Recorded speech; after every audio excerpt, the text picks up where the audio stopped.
going, everybody? It is the Awesemo.com Nhl Dfs strategy show.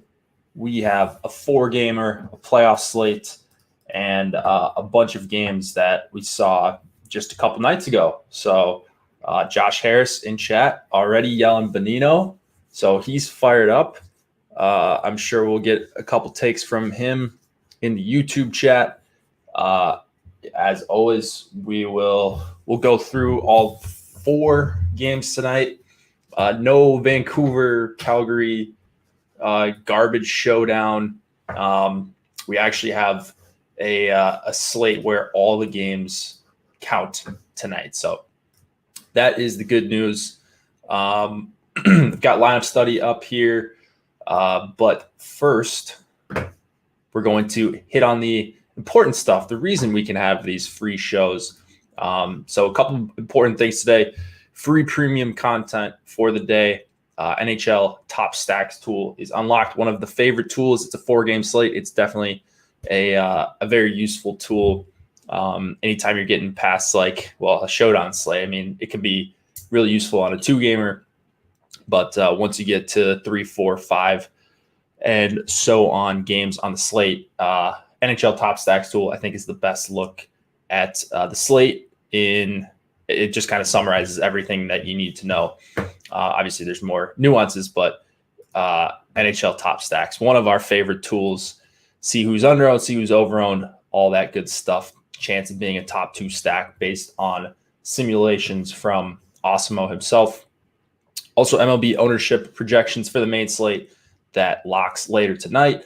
And then NBA projections. Those are going to be free for everybody. Is Rupe playing tonight? Rupe Hintz is not playing tonight. Finally, don't have to deal with that. Hopefully he gets whatever was wrong with him figured out. And then we can move it on. So the show is a little bit earlier today. We do have an early lock, so I guess it makes sense. But if you're watching later, the shows will probably be at 1 Eastern going forward. I don't know how many more we're going to have, but if the prize pools stay decent, we can keep doing some shows here. So we'll just kind of reassess each week and see where the sites are pricing their contests at. So let's look quick at last night. Then we'll talk about Jock Market. Then we'll talk about a promo that we've got going on here. So Artsy Crafty Romo took it down, and I actually looked at this lineup this morning. It wasn't going to be one that I got to, so I always feel pretty good about that. I think taking a page, is this Whistles Go Woo burner account? You got the 3-man Colorado stack, McKinnon, Landeskog, no Rantanen, Graves in the util spot. That's fine because if you're going triple defenseman, you want your last defenseman in the util spot to be the latest start time. So that's fine. Double defenseman on the for the Hurricanes there. Hamilton and Pesci got the shutout from Nedeljkovic. Craig Smith, one-off, got the OT goal gifted to him from Samsonov and Justin Schultz. And then a 2-man uncorrelated. Well, I guess there's some correlation with the power play, but Stastny Wheeler, 2-man for Winnipeg. And Stastny didn't do a whole lot, but Wheeler was solid, 22 points. So even though there were some high ownerships on this lineup here, this 20K winning lineup, it was a very unique build. So I wasn't going to get to that. That always makes me feel a little bit better that I didn't completely mess up. Another thing I like to do is just look at how the max entry players did. This is the reality. If you are a max entry player, or if you're playing 50 plus lineups, the price point was $15 last night. It was a lot to enter. You see none of the 141 maxers made any money here. The one that did the best was Whistles Go Woo, because he only lost just under $900. So regardless of what they say, 150, 141 max entering a tournament, you got to be prepared to do that multiple days in a row, multiple months in a row, probably, before you can decide if you're any good at that. And it can be pretty expensive. So I lost about half my entries. You can see me here, cashed 32 of them. My highest place was 34. I mean, wasn't very good. Couple Awesemo Slack guys, Hoff, Dedro, 287, who's been crushing recently, picked up his first win a couple nights ago. But yeah, it was an absolute bloodbath for the multi-entry players here. Not only the 141 people, but anyone 20 entries plus. I mean, only a couple guys actually made money here. So more cashy builds ended up doing it. Whistles Go Woo took down the 333. I saw that this morning. I did not stay up for the Avs game. I didn't want to watch that. I didn't want to watch the Blues get absolutely smoked, which they did. I didn't want to watch Kadri take a guy's head off, which he seems to enjoy doing when his team needs to win games. I mean, whatever. He's probably going to get suspended a couple of games. And then the Avs will still sweep or do the gentleman's sweep. But yeah, that guy, I mean, good player. It's kind of like Tom Wilson, although it's a little different than Tom Wilson. Wilson's probably on a level of his own, but in that next tier of guys that like taking people's heads off that are also good players, Kadri is right there. Whistles Go Woo took down the 333. I actually don't remember the lineup. So let's take a quick look here. Yeah, it was okay. I actually do remember looking at this because I saw he had a good chance of winning it. Did his three defensemen,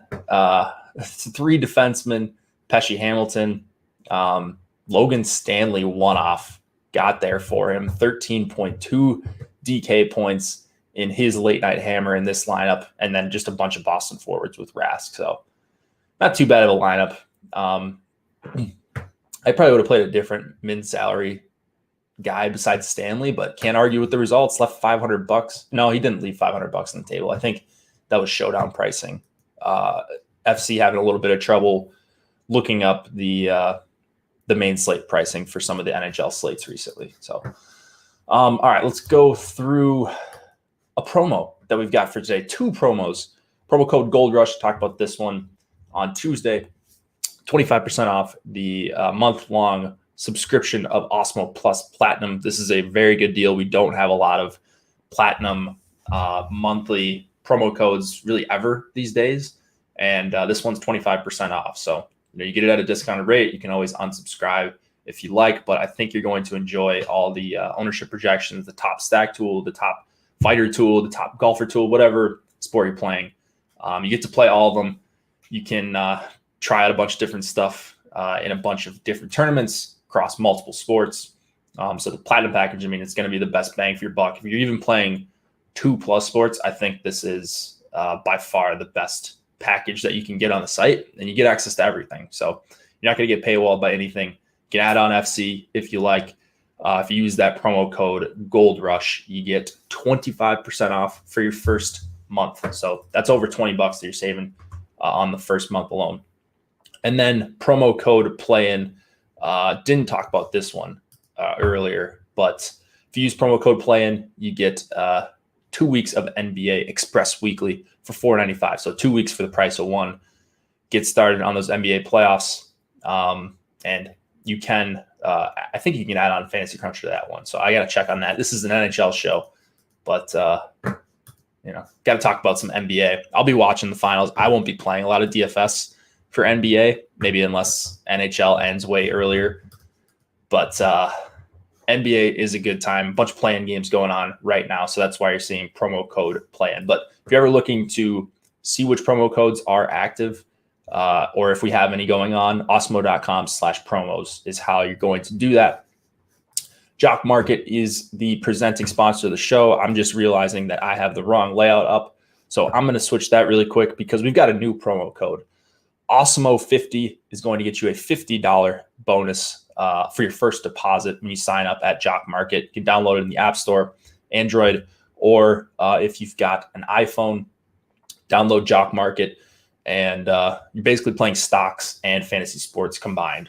So if you guys haven't heard me talk about Jock Market, it's a really nice hybrid between the two, just your average fantasy sports and stock market. There's been a lot of talk about stocks and crypto in the last few days on my Twitter timeline. So if you're looking to kind of combine the two, Jock Market does a really good job. And on these newer sites, some of these newer sites, you can make pretty good money early. You're not going to get the huge, massive prize pools, the millionaire makers, but you're not going to win that anyways for the most part. Maybe if you play for 50 years or so, you might have a chance to win those. But if you're looking to make some money, Jock Market is a very good site to do that on right now. So use that promo code Awesemo50. Should see that up in the top right-hand corner. And that'll get you up to a $50 bonus on your first deposit. Alan, YouTube member right there. He just says, "Hey guys, what's up, Alan? Like to see those. Use those custom emojis. I think they're called custom badges. You got like a bunch of faces of people on the site. So you got Alex, you got Lofty, Dr. Ben, Raza, Chip My Money, Adam Scher, Spags. I'm seeing Emac, Kayla, the News God, Josh Engelman, of course. I like just popping into those shows and just grabbing or just like spamming a bunch of those custom badges, because that's what you get when you sign up. So if you ever send us a super chat, you might as well just become a YouTube premium member. I think it's $2.99 per month, and you get all these badges, and you're gonna have an easier chance getting those questions asked, especially on the streams with hundreds or even thousands of viewers. Once we talk about NBA, deeper dive, and NFL especially, there's multiple thousands of people watching those. So that's a good way to stick out and get your questions answered by the content creators. Let's talk about the games here. Got the lineup builder up here if you want to follow along, nhl.lineups.awesemo.com. And this is just the free version. We do have a premium version with ownership projections, the even strength line projection, and then obviously the point projections for the individual players. So I've got that on my other screen over here. Won't share that, but I'll talk about some specific ownerships.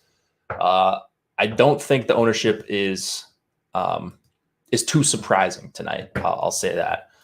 We've got the Panthers and the Lightning, 2.6 implied total for the Panthers, 3 for the Lightning. This is an early lock time as well. If you guys weren't aware of that, I completely forgot about that yesterday, but someone reminded me like an hour and a half before lock that it is going to lock a half hour earlier than we're accustomed to. So 6:30 Eastern.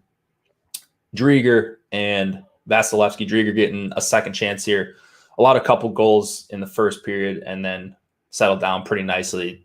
Tampa got an empty net in game 2. Big loss for the Panthers. Pretty dumb loss, I think, because I think if they have Sam Bennett in there and they have a good second line, maybe they win game 2. Easily could have won game 1. This has been a very closely contested series, and Florida's got to get one of these games. Obviously, I mean, if they lose both, they're swept.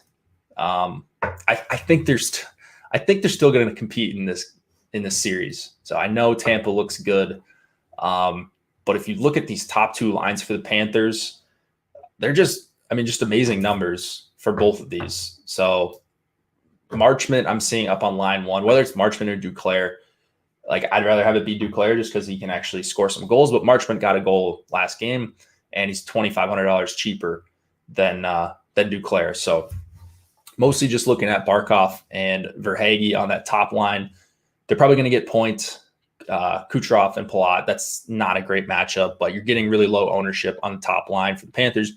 You're getting really low ownership on the second line for the Panthers, which was one of the best lines in hockey.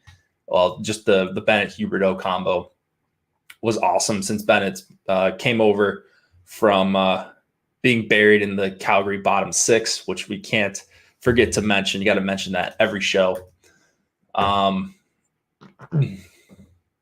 Why take shots at winning lineups? They're winning lineups. I'm not taking any shots. I would never get to that lineup. I just don't build lineups like that. No, I mean, you can't knock winning lineups. Sometimes weird looking lineups, unconventional lineups end up winning it. We see it happen all the time. So no, I'm not knocking anybody. Anybody who's willing to take some chances in here in these tournaments, I got to give them some credit where it's due. Back to this one. So I think I'm going to be overweight on both Florida lines. Both of the top two Florida lines. Not really interested in the third line here with Wenberg. If you want to play Hornquist one off, or like you can go Barkov, Verhaeghe, and Hornquist if you want to leave Marchment off of there. I don't mind that. I still think Florida has got maybe an even strength advantage at the worst. Like this is pretty even at 5-on-5, and then Tampa has gotten there on the power play a few times in this series already, and that's been the difference. But 5-on-5, I don't think it's a great spot for Tampa. Just the 3 implied total here, fully healthy. That's a lot of respect to this Florida team. So ownership being the way that it is, you're seeing healthy ownership on Tampa 1. You're seeing over 10% ownership on Tampa 2. I'm more likely to play a bunch of Tampa 1, but from running my stuff right before the show, like as if the slate was going to lock right now, I only got to like 5% of Tampa 1 and only like not many full stacks of Tampa 2 either. So yes, Kucherov's a great play. If you want to play Kucherov point, Palat, like not going to stop anyone from that ever.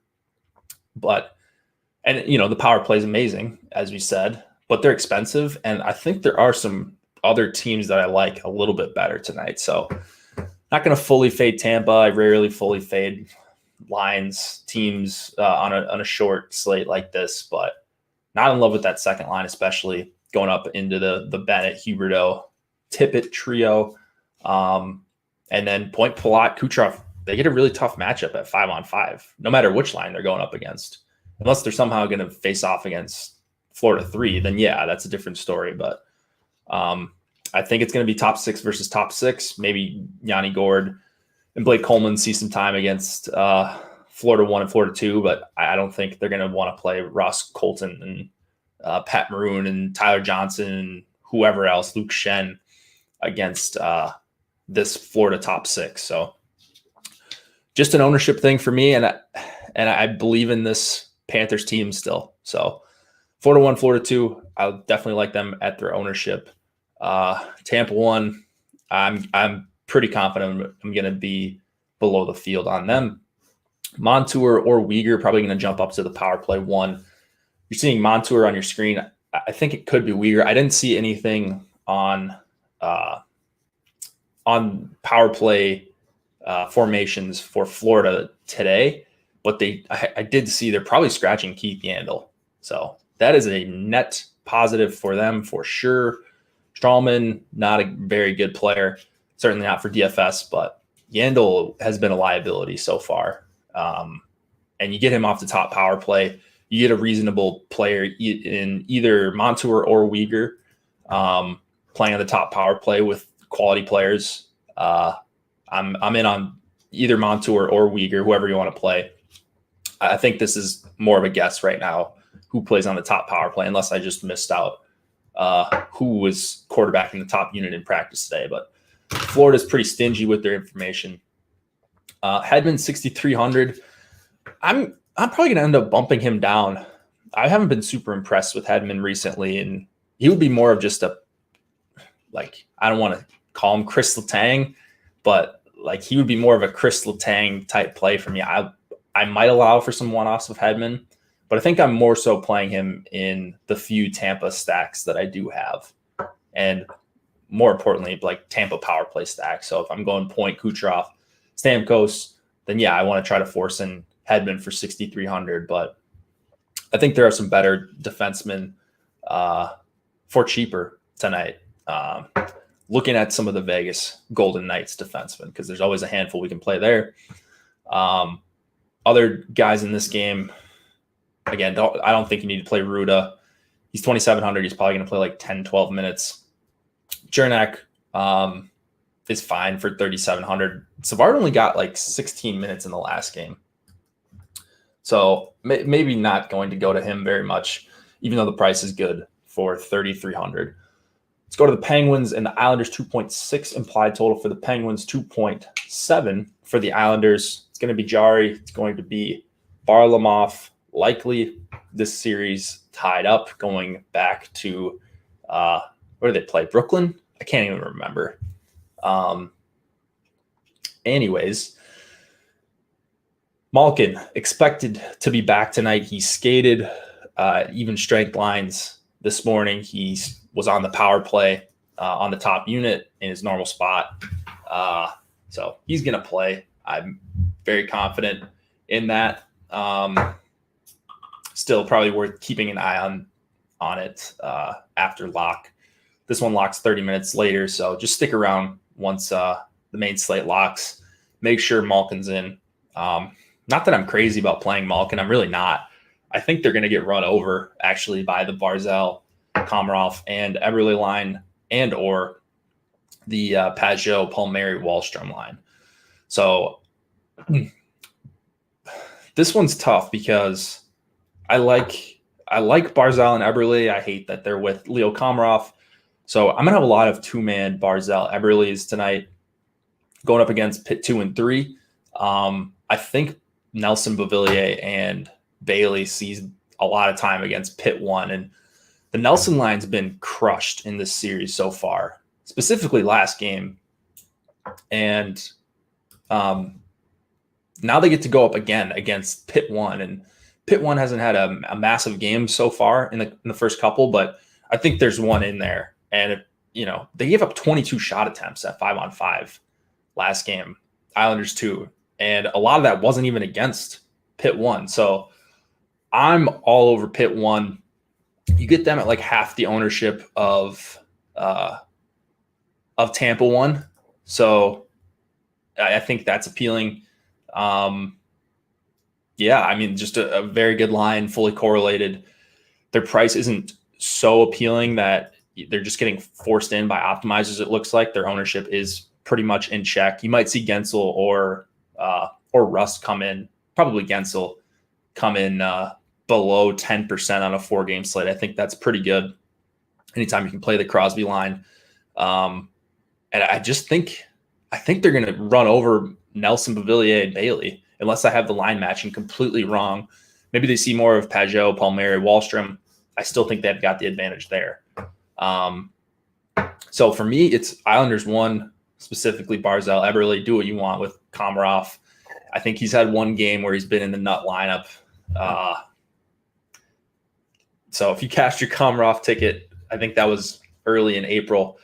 Congrats to you. I'm going to be leaving him off of most of my Isles 1 stacks. I'd rather go like Barzal, Eberle, and Beauvillier or Pajot and just get another guy in the top power play, even though the Isles aren't amazing on power play.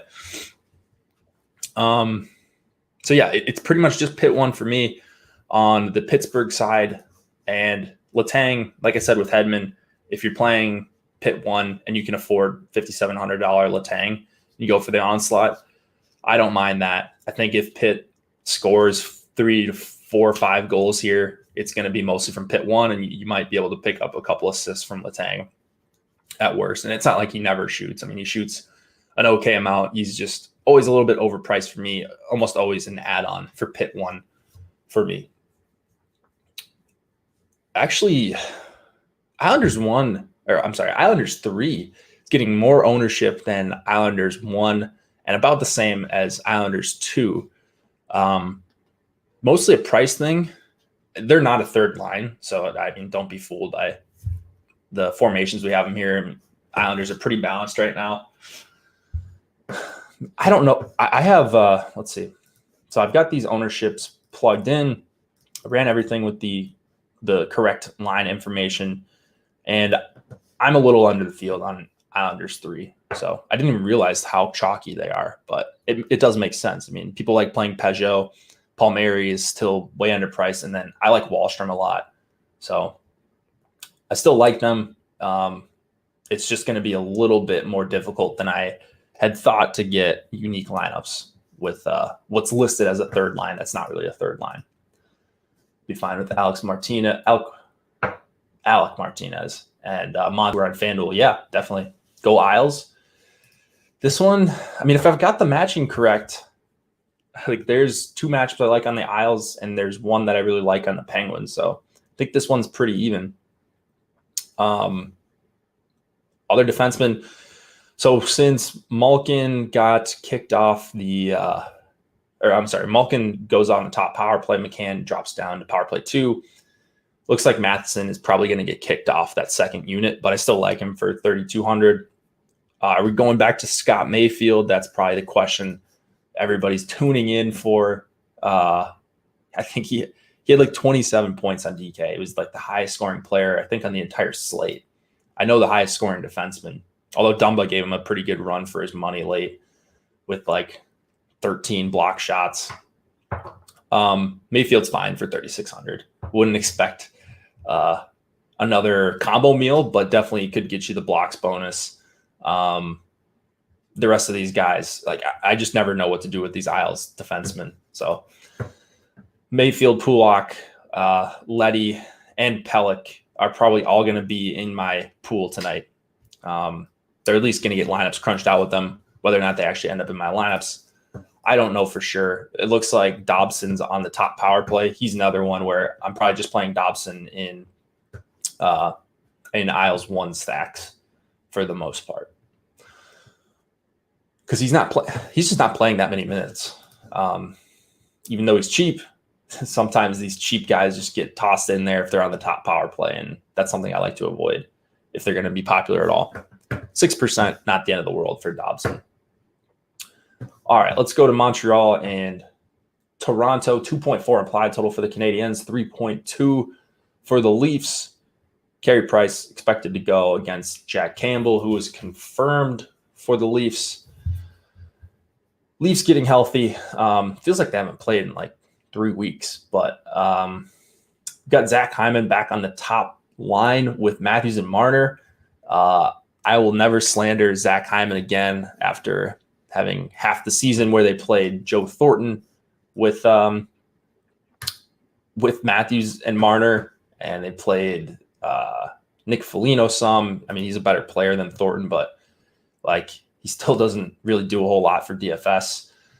Hyman does do a decent amount for DFS, and it looks like he's on the top power play. They're going back to this garbage balanced power play units deal. I don't know how much I believe that this is actually going to happen if this is a close game. Like you're probably just going to see Matthews, Marner, Tavares, Nylander with one of the defensemen if it's a tight game. But for now, Zach Hyman listed on the top power play. This is one that's a little bit more similar to the Tampa, at least the way I feel about it, like the Tampa-Florida game. So Toronto, you've got the amazing top line of Hyman, Matthews, and Marner, but they're going to get a pretty tough matchup. It sounds like they want to go up against, or they're not going to avoid Deneau, Tatar, and Gallagher. And that's been one of the better lines in the NHL for the better part of 2 or 3 years at 5-on-5. Don't give up a lot at 5-on-5. You know, they don't score a ton, but they do generate a lot of chances. They're not great finishers. That being said, if they're going to see a fair amount of time against what I think is a top 3 line in the NHL, probably, although I probably have like 10 lines in my top 3. Colorado won, Boston won, Vegas won when they have Pacioretty. I think Toronto won is about as good as any of those, although Colorado won for now, best line in hockey. This line's up there, is my point. So it's not an amazing 5-on-5 spot for Leafs 1, but they are amazing themselves. So I don't really care. I hope they see more time against Suzuki, Toffoli, Armia. That line's been really, really good at 5-on-5, offensively, defensively below average. So any way you shake it, you're getting Matthews and Marner together, and you can fit them tonight. I'm not having trouble doing that. I have a lot of Matthews one-offs. He's my highest owned player on the slate. He's going to probably be the highest owned player on the slate overall, but I'm right there with it. I don't see a reason to fade him here. Montreal's had trouble all season taking penalties. I don't know that's going to stop in this series. Fully rested. I mean, this looks like the stack for me. Toronto won. So I'd rather have Toronto won than Tampa won. I'd rather have Toronto power play than Tampa power play. But yeah, it's a Toronto one night for me. I am going down with the chalk, this chalk at least. I do like Suzuki Toffoli Armia just because of that quote. I think Cliffy shared it in the premium Slack earlier today, or maybe he tweeted it. They said that the Matthews line isn't going to avoid any line on Montreal. So that tells me that they're probably going to see, at the very worst, a split, but maybe even more time against Dano, Tatar, Gallagher. And, Suzuki line's going to see some of them, but probably not the whole game. So I'm going to take some stabs with Suzuki, Toffoli, and Armia. Foligno there with Tavares and Nylander is going to make that line a little bit stronger defensively than some of the iterations. But Suzuki, Toffoli, Armia, one of the best lines in terms of just generating expected goals for per 60. And they've got a decent sample. So been riding them since they started their hot streak. Felt like I was pretty early on them. And on a 4-game slate, if there's going to be goals scored here, I think pretty good chance that you see Toffoli and or Suzuki and Armia get in on it here. And Toffoli doesn't really project that well. So that makes me like him a little bit more. Like, he could easily get you 1.3 DK points here. But I think he's got like nuclear upside. He doesn't have Matthews upside, but he's got like hat trick upside playing on this line, I think. So he's almost never going to be left out of the equation for me on a 4-gamer like this. And if he's going to be 5% owned, 6% owned, like we have him right now, I'm definitely in for some of that. Petrie 5,800, a little bit expensive, but he's going to play big minutes. Edmondson is probably the other guy that I'm going to play a little bit of on the Montreal side. Sandin, again, just an add-on for Toronto power play 1 stacks. Haven't really talked too much about Toronto 2. I think for the most part, I'm just going Tavares and Nylander 2-mans.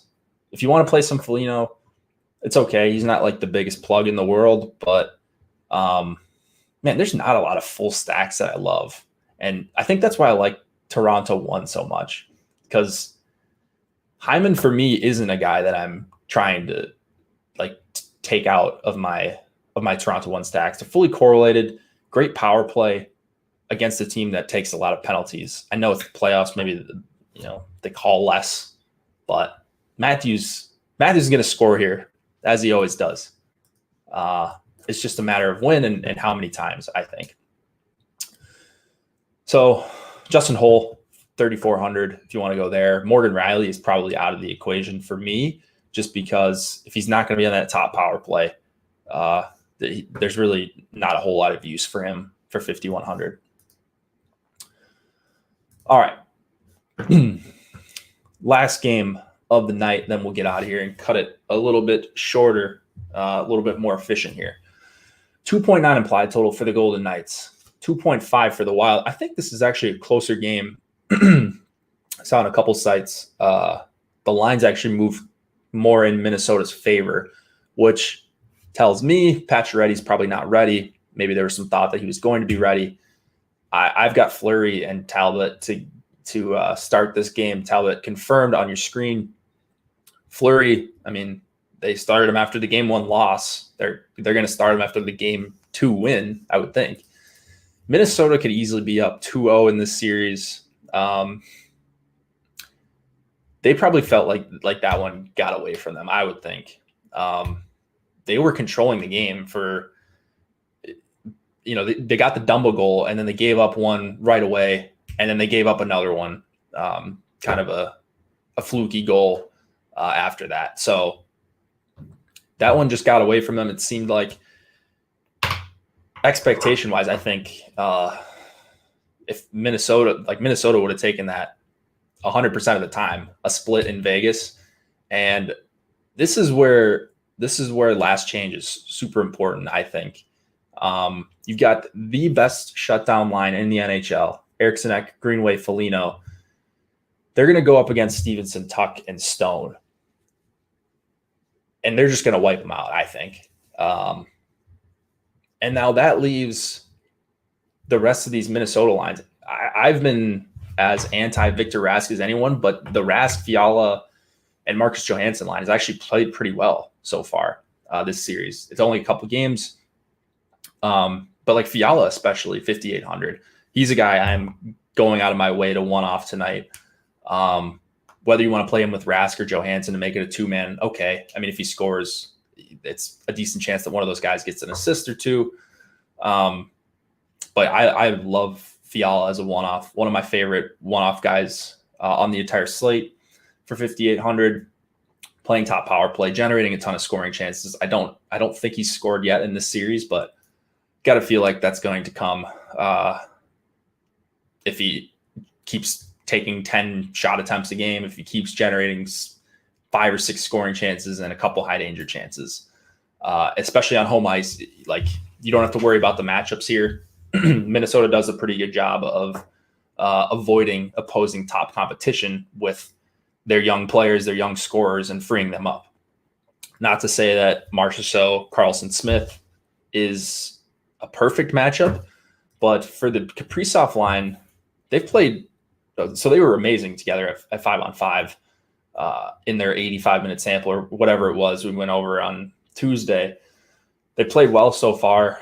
Haven't had a ton of scoring, but they're another one. I feel like they've been close. And on home ice, you don't have to deal with Mark Stone. You don't have to deal with Tuck, which is not – they haven't been good at 5-on-5 generating – offensive chances, but they're tough. They're going to be tough defensively, even without Pacioretty up there. With Pacioretty, they're an absolute no-go. Without Pacioretty, not quite as strong, at least according to what the numbers nerds say, right? And I'm including myself in that. 26 minutes this year head-to-head with the Stone line. Eriksson, Foligno have a 73% expected goal share, 0.92 expected goals against per 60. That's absurd. That was Cliffy, by the way, in chat. If you're listening to this or you didn't catch that message in chat, yeah, they're just going to shove them down, right? And so maybe Stone gets a goal or Tuck gets a goal. Like, for as far as outlier performances go, things would have to go absolutely perfect for Vegas 1 as the full stack on this slate at this price to be the nuts. So they're pretty much a wipeout for me. If you want to play a Tuck one-off, okay. If you want to play a Stone Tuck two-man, I mean, it's fine. It's a 4-game slate. It could happen. And if it's a low scoring slate, maybe they only need to combine for 1 goal and, one gets the shot bonus. But you just got to know, if you're playing Vegas 1, it is as bad of a match as you can ask for. So I'm dropping down to some Vegas 2. But the problem there is they're pretty heavily owned. Like, they're no secret. They're cheap. Marchessault, Carlson, Smith, they're going to get the weaker matchups, though. So it's probably Vegas 2 or nothing for me. Minnesota 2 might be my highest owned stack. Once again, Hartman is not a bad player, especially for DFS. 3,300. Zuccarello and Kaprizov, their body of work this season has spoken for themselves. And Kaprizov, one of my favorite one-offs. He's more of a playmaker, but he does go through these stretches where he does attempt a ton of shots in games. So he is a scorer, but also a great playmaker. So play him as a one-off, play him with Zuccarello, play him with Hartman, or play the full line. I'm doing a lot of all that. And then, like I said, Fiala, one of my favorite one-offs as well. So really digging Minnesota 2 and, maybe some Minnesota 3 mini stacks. But Kaprizov's my anchor on Minnesota 2. I don't know if I'll group that in, saying like if I play Hartman, If I play Zuccarello, I got to play Kaprizov, but I don't think that's a bad idea.